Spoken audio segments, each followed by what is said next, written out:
모든 사람은 복 받기를 좋아하십니다. 여러분 복 받고 싶으시죠? 여러분 어떤 복을 받고 싶으십니까? 그런데 중요한 사실이 하나 있습니다. 그것은 하나님은 우리를 복 주시기를 기뻐하신다는 겁니다. 하나님은 복 주시고 우리는 그 복을 받아 누리고, 그 얼마나 아름답고 조화로운 관계입니까? 복은 하나님 안에 있습니다. 하나님이 복의 시작이고 하나님이 바로 복인 것입니다. 그런데 우리는 그 하나님을 찾지 않고 혹시 복만 구하고 있지는 않습니까? 성경은 복 받는 비결을 너무나도 선명하게 말해주고 있습니다.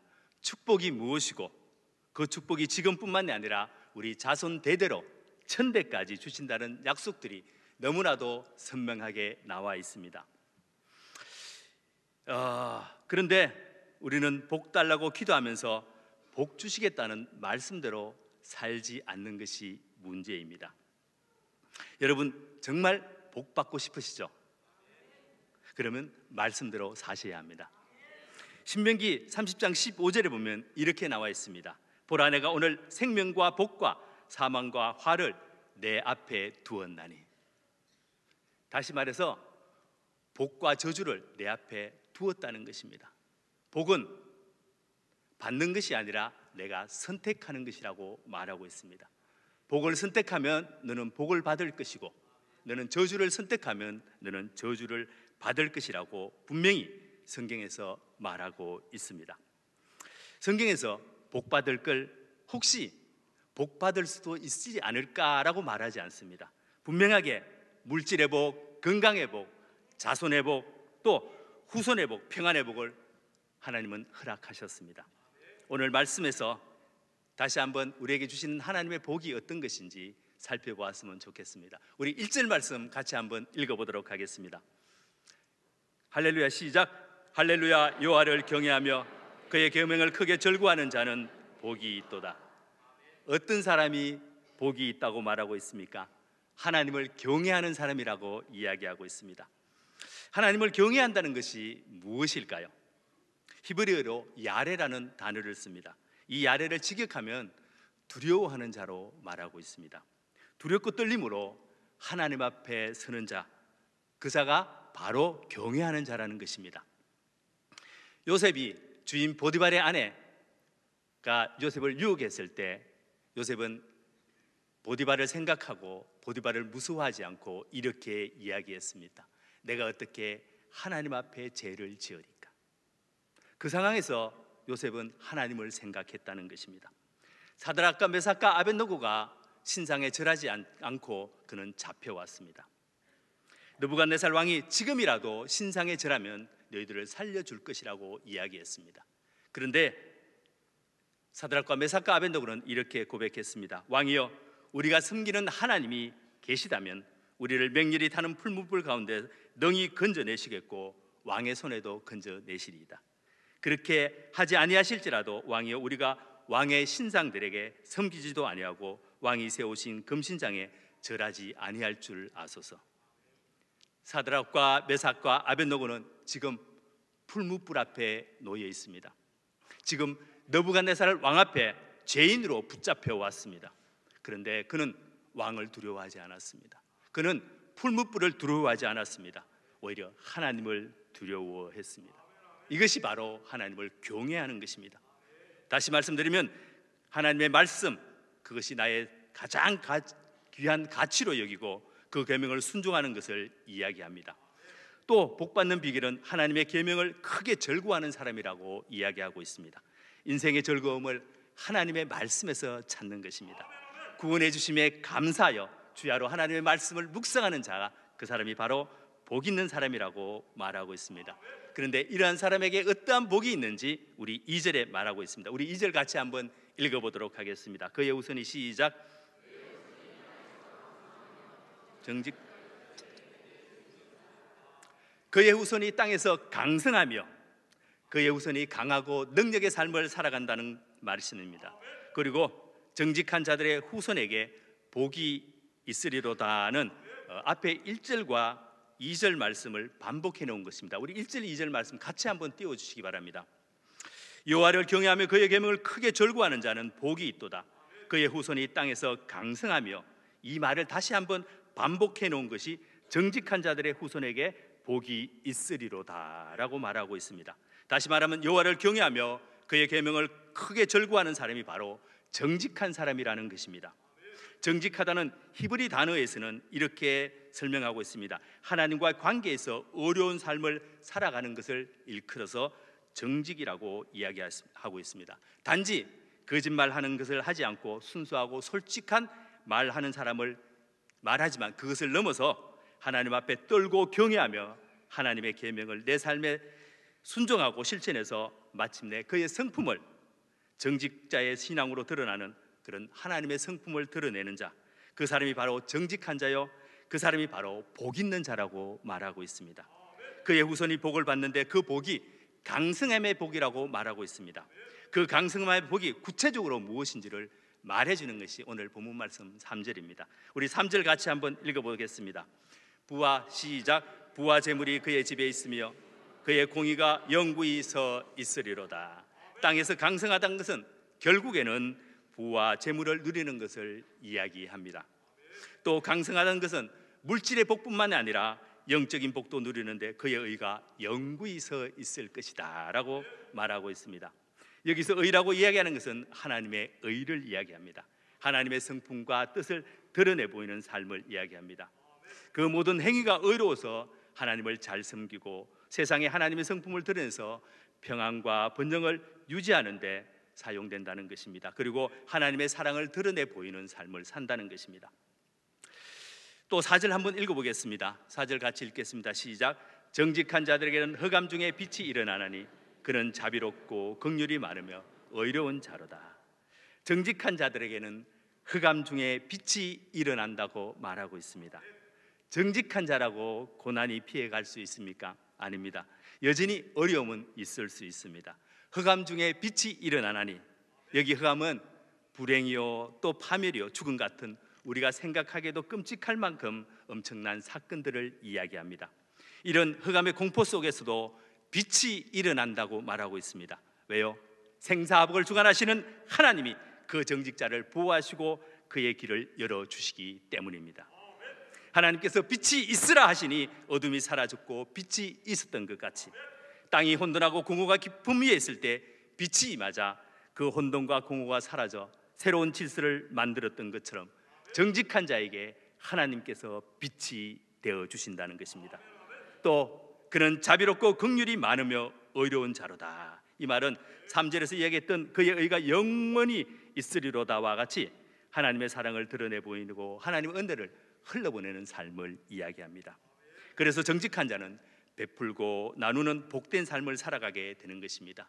그래서 꾸는 자가 아니라 꾸어주는 자로 살아갑니다. 우리 5절 같이 한번 읽어보겠습니다. 은혜를 시작.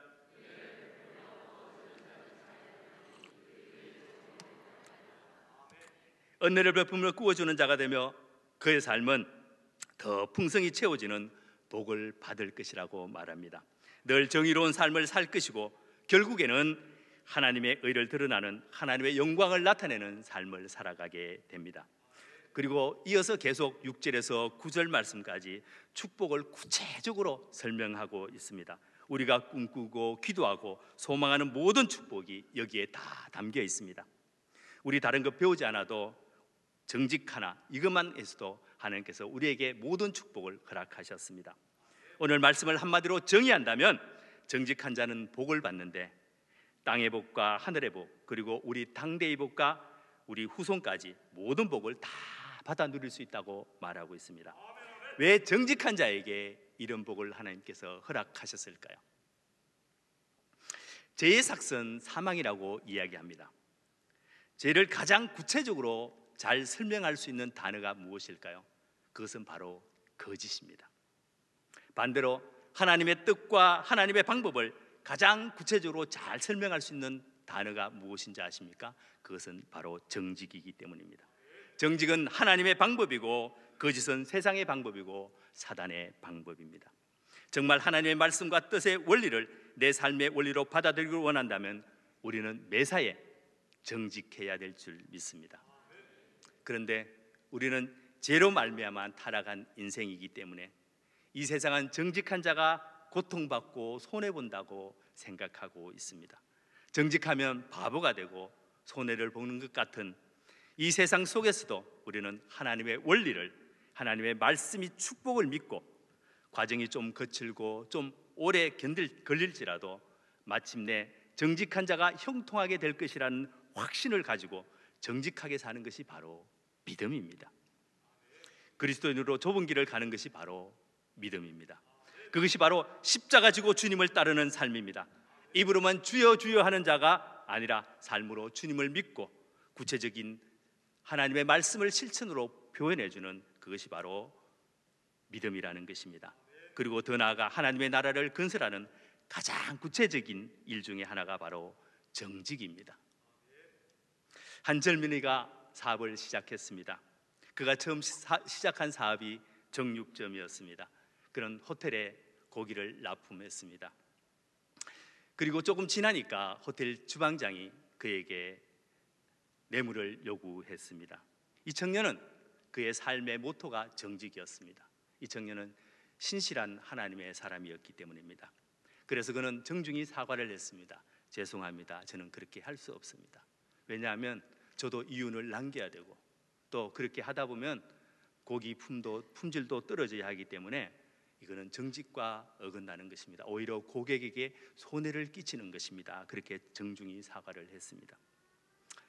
그럼에도 불구하고 그는 더 이상 거래를 할 수 없었고 그는 가게 문을 닫게 되었습니다.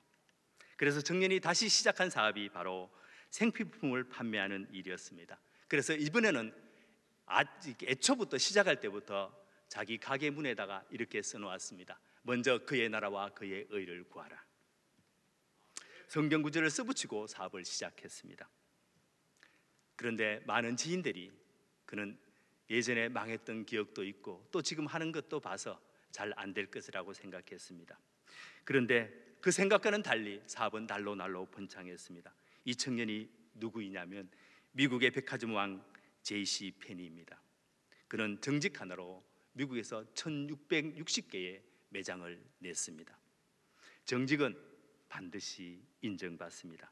좀 늦을 수 있지만 정직은 한순간의 스타일이 아니라 우리 일평생의 삶의 모습이고 상품이 되어야 합니다. 인터넷을 검색하다 보니까 정직에 대해서 이런 말이 나와 있습니다. 하나님께 정직한 자는 겸손하고 자신에게 정직한 사람은 떳떳하고 이웃에게 정직한 사람은 공정하고 일에 정직한 사람은 성실하다 이렇게 나와 있습니다. 그리고 동료에게 정직한 사람은 신뢰받는다라고 말하고 있습니다. 무엇보다 오늘 말씀에서 정직한 사람에게 하나님은 복을 주신다고 말하고 있습니다. 분명하게 물질의 복, 건강의 복, 장수의 복, 후산의 복, 또 평안의 복을 허락하셨습니다. 우리가 평생 붙잡아야 하는 것이 바로 정직이며 또 우리의 후손들에게 물려줘야 할 것이 바로 정직입니다. 며칠 전 우리 아들이 영화를 보고 와서 이렇게 이야기하는 것입니다. 영화의 주인공이 너무나도 가난하고 어렵게 살았는데 자기가 자수성가해서 나중에 큰 돈을 벌고 성공해서 부자가 되었답니다. 부자가 되고 나고 난 다음부터 그의 인생이 망가지기 시작하는 영화였습니다. 그런데 우리 아들이 이렇게 이야기하는 거예요. 나도 돈을 많이 벌면 저 주인공과 같이 내 인생이 망가질 것 같다는 거예요. 그러면서 자기는 절대로 로또 복권에 당첨되면 안 된대요. 당첨되는 순간 그것을 지키지 않고 오히려 내 자신이 망가질 것 같다는 것입니다. 그런데 그 말을 듣자마자 바로 우리 아내가 이렇게 이야기했습니다. 그래, 맞아. 부모님의 유산도 많이 받으면 그 사람도 망가진다는 겁니다. 그러면서 하는 얘기가 나는 너에게 물려줄 것이 없으니까 애초부터 그런 거 생각하지 말라고 그러더라고요. 근데 그 말을 듣는데 괜히 좀 씁쓸해지더라고요. 있는데 아들의 장래를 위해서 안 주는 것과 없어서 못 주는 건 좀 다르잖아요. 그죠? 그래서 우리 아내가 계속 이야기를 합니다. 이제 대학만 졸업하면 너에게 더 이상 1푼도 줄 수 없다고 이야기합니다. 그러자 우리 아들이 이렇게 이야기합니다. 요즘은 대학 졸업해도 정착자금을 줘야 된다는 거예요. 왜냐하면 취직도 빨리 안 되고 또 취직하기 위해서 무엇인가 또 자격증도 따야 된다는 거예요. 그러면서 우리 아내가 또 이렇게 얘기했습니다. 대학 졸업하는 순간 이제 너에게 들어가는 모든 돈은 빌려주는 거다. 그러니까 나중에 돈 벌어서 다 이자까지 갚아야 된다고 얘기하더라고. 그렇게 우리 아이들과 우리 우리 아내와 우리 아들이 옥신각신하며 이야기를 했습니다. 여러분, 자녀들에게 무엇을 유산으로 남겨주시겠습니까? 여러분, 돈을 많이 남겨주시겠습니까? 아니면 하나님의 축복을 자녀들에게 물려주시겠습니까? 탈무드에 나오는 이야기입니다.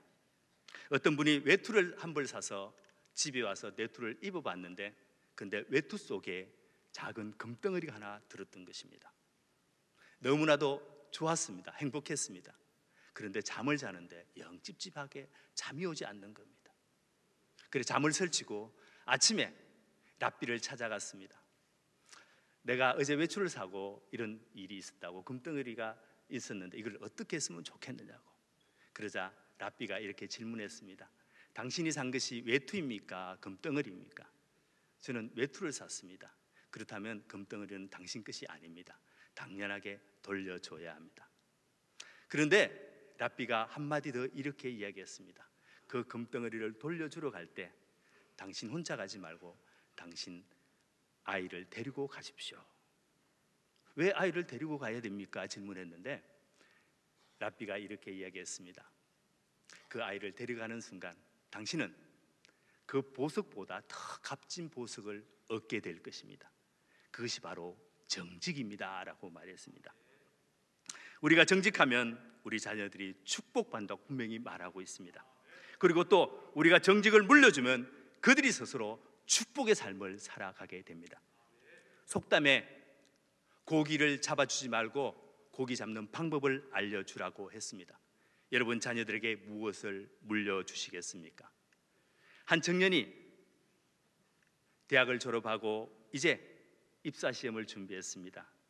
그리고 그는 어떤 회사에 필기 시험에 합격하고 이제 면접을 남겨두었습니다.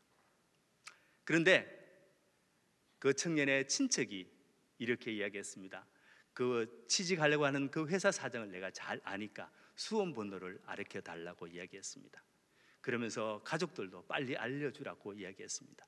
그런데 청년은 고민이 되었습니다. 왜냐하면 자기는 신실한 하나님의 사람이었고 자기는 정직하게 살기로 고백했기 때문입니다. 그러면서 신앙 양심상 저는 그럴 수 없다고 그것을 거절했습니다. 그는 혼도 나고 또 욕도 먹었습니다. 잘난 척한다고 비아냥도 들었습니다. 그런데 그가 어떻게 되었을까요? 낙방을 했습니다. 그 후 한동안 취직도 못하고 그는 구설수에 올랐고 마음고생을 했습니다. 힘들 때는 후회스럽기까지 했습니다. 그러다가 또 다른 한 회사를 지원하게 되었습니다. 그것은 이전보다 더 좋은 회사였고 경쟁률도 매우 높아서 합격할 자신이 없었습니다. 그런데도 불구하고 그는 합격을 했습니다. 여러분, 우연일까요? 아니면 하나님의 섭리일까요? 청년은 말했습니다. 저는 최선을 다했지만 하나님께서 저의 정직에 손을 들어주셨습니다. 합격은 전적으로 하나님의 선물이고 하나님의 은혜였습니다라고 그는 고백했습니다. 성도들에게 있어서 우연은 있을 수 없습니다. 절대로 운도 없습니다. 오직 하나님의 섭리만 있을 뿐입니다. 이 청년의 삶은 하나님께서 반드시 책임질 것입니다. 그리고 하나님께서 그 삶을 인도하실 것입니다. 정직은 항상 최고의 선택이며 언제나 하나님과 동행하기 때문입니다. 여러분 자녀 끝까지 뒷바라지하며 여러분이 책임질 것입니까? 아니면 하나님께 내어드리겠습니까? 하나님과 동행하는 정직의 삶을 살게 하십시오. 그렇게 정직의 삶을 물려주는 것이 바로 축복을 물려주는 것입니다. 그런데 정직은 물려줄 수 있는 것이 아닙니다. 믿음은 물려줄 수 있는 것이 아닙니다. 정직은 보여주는 것입니다. 믿음은 보여주는 것입니다. 오늘 다시 한번 정직이 무엇인지, 다시 한번 정직 앞에 내 자신을 세우기를 원합니다. 좀 더 깊이 정직이 무엇인지 한 번 더 살펴보기를 원합니다. 여러분, 솔직함과 정직함의 차이를 아십니까? 솔직함은 감정의 표현입니다. 싫고 좋고 내 마음의 감정을 그대로 표현하는 것이 바로 솔직함입니다. 솔직함은 자기 감정에 충실하기 때문에 타인에 대한 배려는 없습니다. 그래서 솔직하게 말할 때 말하는 사람은 편할 수 있지만 듣는 사람은 불편할 수 있습니다. 정직함은 반대입니다. 감정을 잘 정리해서 상대방을 배려해서 말하는 것이 바로 정직입니다. 상대방을 우선하기 때문에 내 감정을 모든 것을 그냥 털어버리는 것이 아니라 내 말을 잘 정리하고 상대방을 잘 배려해서 말하는 것이 바로 정직입니다. 무엇을 하든 솔직해서 문제가 되는 경우는 간혹 있습니다. 그런데 너무 정직해서 문제가 되는 경우는 없습니다. 여러분은 솔직한 사람입니까? 아니면 정직한 사람입니까? 정말 좋은 사람은 스펙이 좋은 것이 아니라 성품이 좋은 사람입니다. 성품이 바로 실력입니다. 왜냐하면 우리는 혼자 사는 독불장군이 아니라 우리는 관계 속에 살아가기 때문입니다. 가정이 그렇고 우리 일터가 그렇고 우리 교회가 다 관계 속에 살아가고 있습니다. 어느 청년이 수련회 때 은혜를 받았습니다. 그래서 그 청년은 이제 하나님 앞에 고백했습니다. 하나님, 나 이제 정직하게 살겠습니다. 그는 그렇게 정직하게 살기로 고백했고 그렇게 정직하게 삶을 살아가기 시작했습니다. 그런데 어느 날 A라는 자매가 눈에 들어오기 시작했습니다. 그러면서 그 A라는 자매가 좋아지는 것입니다. 그래서 A라는 자매에게 솔직하게 정직하게 고백했습니다. 나는 당신을 좋아합니다. 나와 사귀겠으면 좋겠습니다. 그래서 A라는 자매와 이 청년이 사귀기 시작했고 또 행복한 시간을 보내기 시작했습니다. 그런데 1년이 지나니까 이 청년의 눈에 A라는 자매보다 이제 B라는 자매가 더 좋아 보이는 거예요. 그럴 수 있죠? 나만 그러나? 그래서 이 청년은 정직하기로 고백했기 때문에 그는 다시 한번 A라는 자매에게 이야기했습니다. 나는 당신보다 B를 더 좋아하니까 우리 헤어지자고. 그리고 다시 B라는 자매에게 고백하고 B라는 자매하고 사귀기 시작했습니다. 그런데 또 1년이 지나니까 이 청년의 눈에 C라는 자매가 더 좋아 보이는 거예요.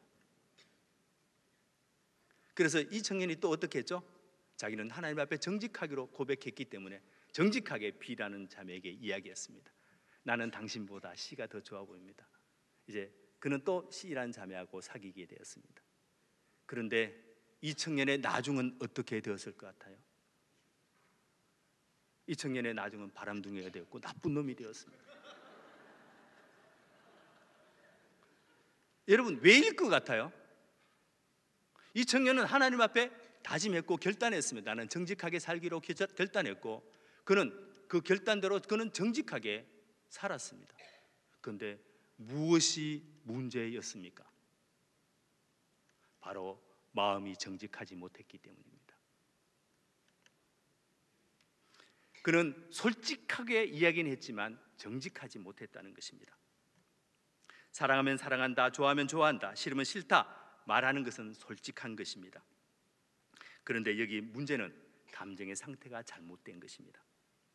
또 대책 없는 상태일지라도 그냥 솔직하게 쏟아부리는 것이 바로 솔직함입니다. 반면에 정직은 감정을 다 풀어내는 것이 아니라 잘 정리해서 또 대책도 세워서 말하는 것이 바로 정직입니다. 그래서 솔직함은 자신은 편할 수 있지만 상대방은 불편하게 만들 수 있습니다. 예를 들어서 부부가 살다가 싸울 수 있죠. 그죠? 그때마다 이혼하고 싶죠. 그만 살고 싶죠. 저만 그래요? 회사에서 일하다가 힘들 때 회사 그만두고 사표 쓰고 싶잖아요. 그냥 때려치고 싶고 그런 마음이 들으셨죠. 이혼하고 싶을 때마다 이혼하자고 말하면 그것은 솔직한 것이지만 상대방을 아프게 하는 것입니다. 회사에서 힘들다고 사표를 쓰는 것은 솔직한 것이지만 아무 대책이 없는 것입니다. 이것은 솔직한 것이지 정직한 것이 아니기 때문입니다. 자신의 할 말을 참지 못하고 다 쏟아버려야 하는 사람들이 있습니다. 자기는 거짓말을 못한대요. 자기는 숨기지 못한답니다. 자신은 속 시원하게 다 해버립니다. 그리고 본인은 뭐라 그러죠? 뒤끝이 없다 그래요. 근데 당하는 사람은 어때요? 뒤끝이 없는 사람이었는데 뒤끝이 생기기 시작합니다. 당하는 사람은 아파요. 당하는 사람은 상처가 돼요. 솔직함과 정직함의 차이, 여러분 이제 조금은 아시겠죠? 이것을 쉽게 표현해서 이렇게 이야기합니다. 말로 말하지 말고 말씀으로 말하자라고 표현합니다. 하고 싶은 말을 뭐죠? 잘 정리해서 말하는 것입니다. 잠언 21장 2절 말씀입니다. 우리 같이 한번 읽어보겠습니다. 시작.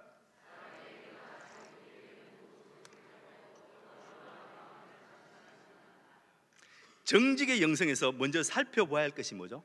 마음이라는 겁니다. 마음이 정직한지 않지를 살펴보아야 합니다.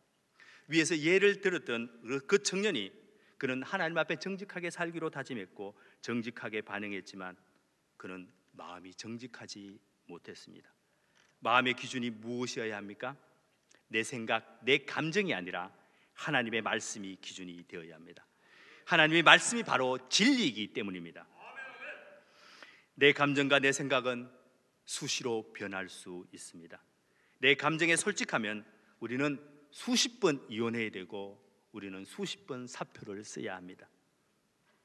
끊임없이 말씀 앞에 나를 세워야 하고 우리 마음을 말씀 앞에 비추어 보아야 합니다. 그래서 정직한 사람이 되기 위해서는 먼저 해야 될 것이 바로 여호와를 경외하며 그의 율법을 크게 절거하는 자가 되어야 한다는 것입니다. 이러한 사람이 말로 말하지 않고 말씀으로 말하게 됩니다. 내 생각이 나를 끌고 가는 것이 아니라 하나님의 말씀이 나를 끌고 가고, 그래서 이러한 사람을 여호와의 인도함을 받는 자라고 이야기합니다.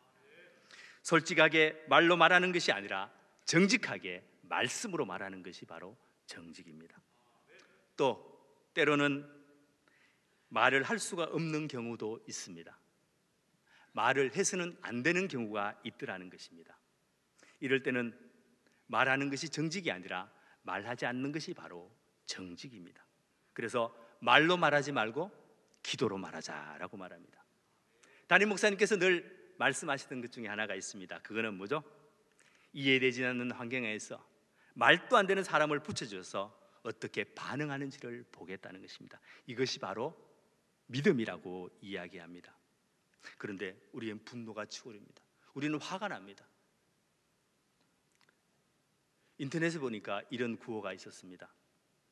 두 주먹을 쥐고 분노하기보다는 두 손을 모으고 기도하십시오. 우리 한번 따라해 볼까요? 두 주먹을 쥐고 분노하기보다는 두 손을 모으고 기도합시다.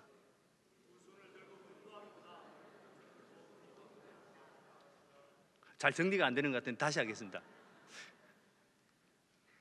두 주먹을 쥐고 분노하기보다는 두 손을 모으고 기도합시다.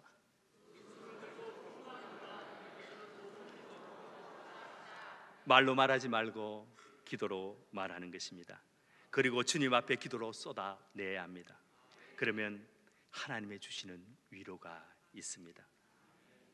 그것이 우리의 힘이고 그것이 우리를 붙잡아가는 영성이 되어야 합니다. 기도 가운데 하나님 만나면 내 안에 평안이 임합니다. 환경과 여건은 아닌 것 같은데, 내일 내 인생이 끝난 것 같은데 왠지 모르게 내 마음 안에 고요함이 있고 내 마음 깊숙한 곳에서 우러나는 기쁨이 있습니다. 끊임없이 하나님 앞에 기도로 쏟아놓을 때 우리는 하나님의 위로가 뭔지를 여러분 경험하게 될 것입니다. 이것은 세상이 줄 수도 없고 세상이 알 수도 없는 평안이라고 이야기하고 있습니다. 여러분, 이 평안과 이 하나님의 위로를 경험하셔야 됩니다. 누군가 실수할 수 있고 누군가 잘못할 수 있습니다. 우리는 당연하게 그 사람에게 충고해야 되고 그 사람에게 권면해야 됩니다. 그런데 좋은 말로 충고했는데, 좋은 말로 권면했는데도 대부분의 경우 그 사람이 받아들이지 않고 오히려 그 사람과 나의 관계가 어긋나는 경우가 많이 봅니다. 여러분, 왜인 줄 아십니까? 그것은 이미 내가 선과 악을 판단해서 당신은 잘못되었기 때문에 고쳐야 한다는 기준을 내가 정하고 있기 때문입니다. 선과 악은 누가 판단합니까? 바로 하나님만이 판단하시는 분입니다. 그래서 반드시 우리가 기도부터 해야 됩니다. 기도 가운데 그 사람이 불쌍히 여겨지고 긍휼의 마음이 부어질 때, 그때 그 사람에게 충고하고 권면해요. 그렇지 않으면 내가 하는 이야기는 충고가 아니라 판단이 되기 때문입니다. 그래서 말로 말하지 말고 우리는 기도로 말해야 합니다. 이것이 바로 정직이라고 이야기합니다. 또 때로는 솔직하게 말하기보다도 믿음으로 말해야 될 때가 있습니다. 12정탐꾼이 가나안 땅을 정탐하고 와서 그들의 정탐한 것을 이야기했던 적이 있습니다. 10명의 정탐꾼의 이야기와 2명의 정탐꾼의 이야기는 정반대로 달랐습니다. 그런데 여러분에게 질문해 보겠습니다. 10명의 정탐꾼의 이야기가 거짓말이었을까요? 사실이었습니다. 가나안 땅은 안악작손이 있었고 거인이 있었고 그 땅에는 철병거를 가진 군인들이 무장을 하고 있었습니다. 그런데 이스라엘 백성들은 전쟁도 해보지 않았고 칼도 창도 없었습니다. 그들이 보기에도 자신들은 메뚜기 같았다는 것입니다. 그거는 솔직하게 이야기한 것입니다. 거짓말한 것이 아닙니다. 그런데 왜 하나님은 그들을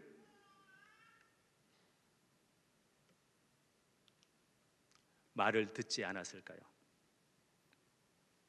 그것은 바로 그들 말 속에 하나님이 계산되었지 않았기 때문입니다. 그들 말 속에 믿음이 없었기 때문입니다.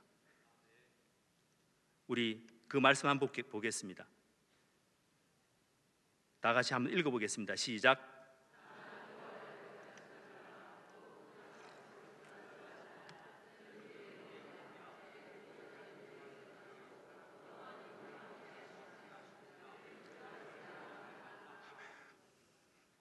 갈렙과 여호수아의 이야기의 핵심이 무엇입니까? 그들이 강합니다. 우리는 약합니다. 그런데 그들은 우리의 밥입니다. 왜 그렇게 이야기했을까요? 그들의 보호자는 그들에게서 떠났고 여호와는 우리와 함께하기 때문입니다. 이게 말로 말하지 말고 믿음으로 말하는 것입니다. 우리 올 한 해 여러분의 삶에 힘든 일이 많을까요? 아니면 좋은 일이 많을까요? 경기도 어렵고 어쩌면 힘든 일이 많을 수도 있습니다. 문제가 많을 수도 있습니다. 그럼에도 불구하고 우리는 무엇을 이야기합니까? 하나님이 우리와 함께 하십니다.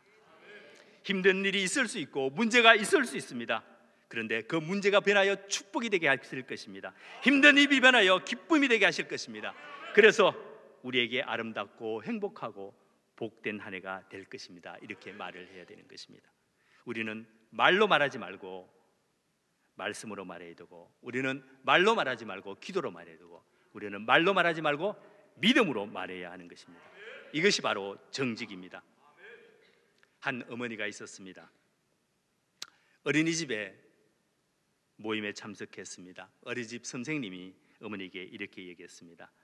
아드님은 산만해서 3분을 앉아있지를 못합니다.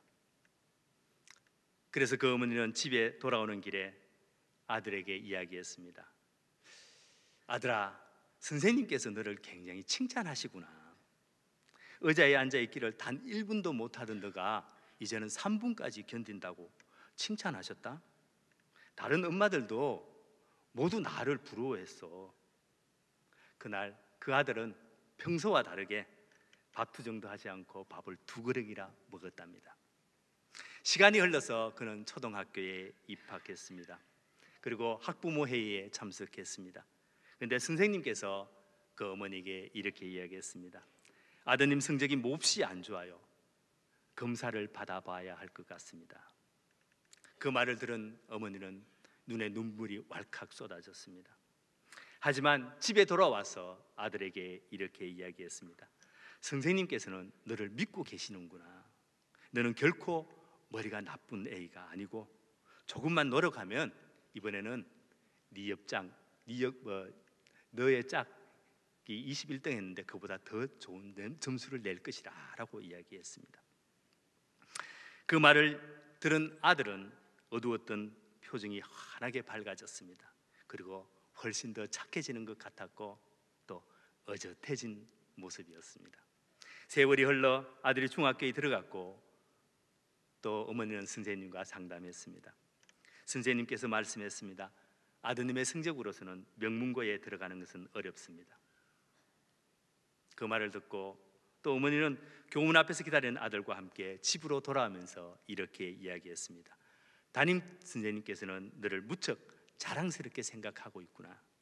네가 조금만 더 노력하면 명문고에 들어갈 수 있다고 말씀하셨다. 그 아들은 끝내 명문고에 들어갔습니다.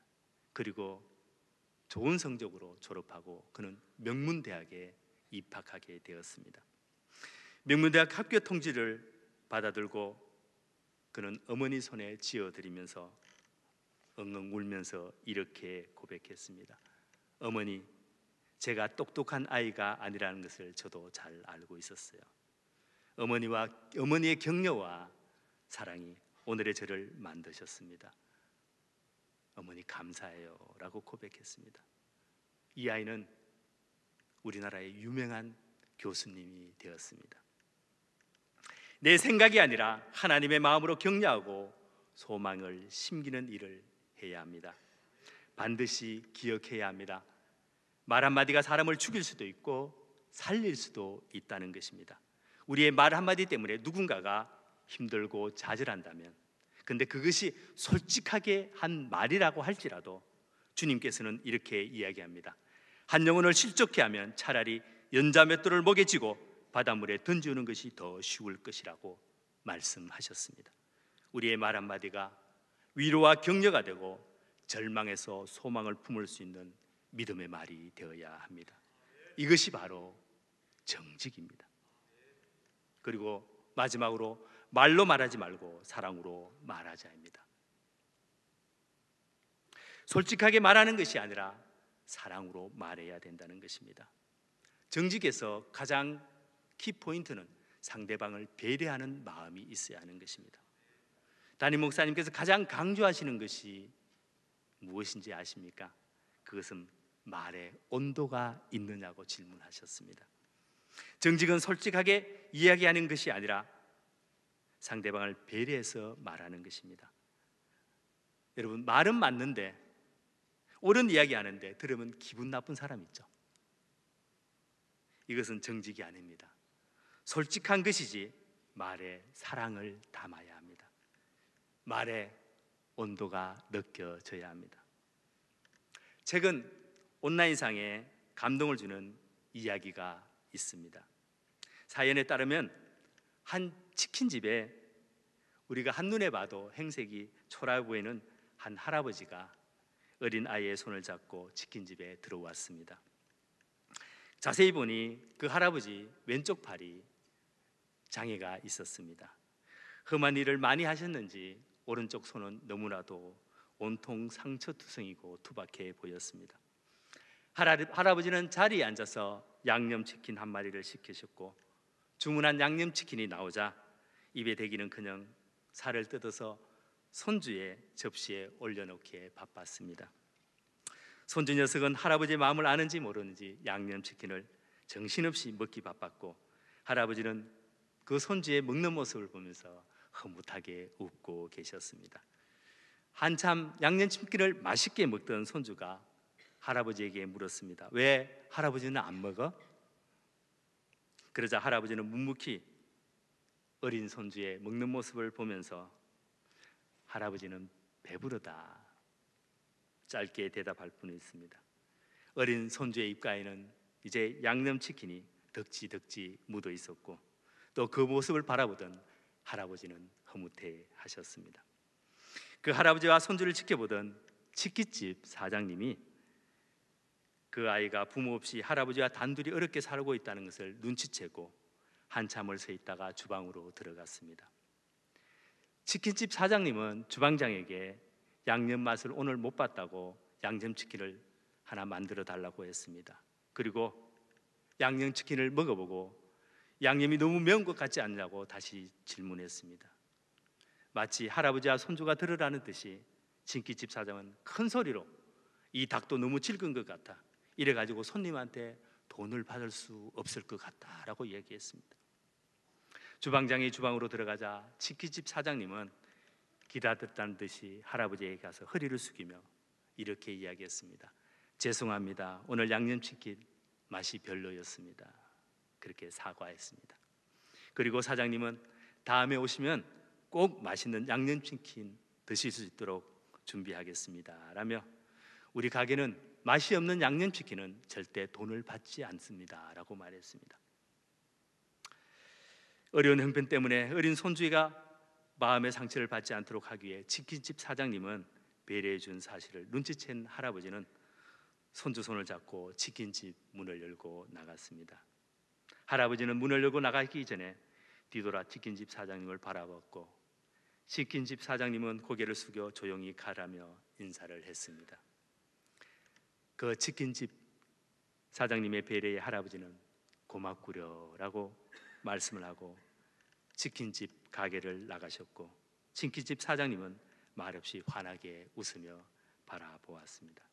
어찌 보면 그냥 지나칠 수 있는 일이지만 그 치킨집 사장님은 어린 손주 마음을 다치지 않게 하면서도 할아버지를 도와줄 수 있는 일이 무엇인가를 찾다가 치킨이 맛이 없다며 돈을 받지 않기로 그는 결정을 내렸습니다.